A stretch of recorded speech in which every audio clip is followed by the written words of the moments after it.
So Moneyball was a fairly famous movie that starred Brad Pitt that was about the Oakland A's. And the Oakland A's were, in many respects, kind of an underfunded, bad news Bears team in the major league. And they brought in a data guy that would be near and dear to your heart, Jason, a data analytics guy.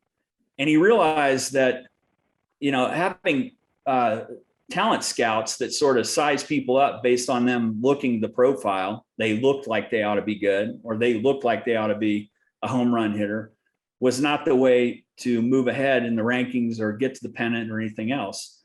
And this data analyst figured out that on base percentage was really a statistic that mattered in building out a great roster.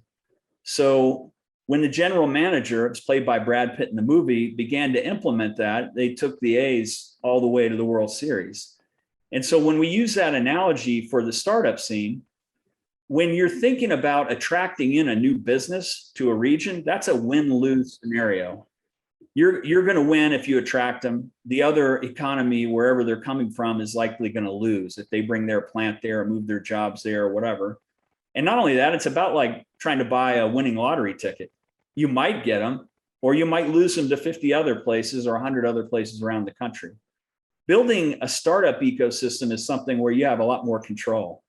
It really is the on-base percentage play where you're going to get a bunch of singles and doubles. You're not always going to get home runs, but you have more control over the outcome.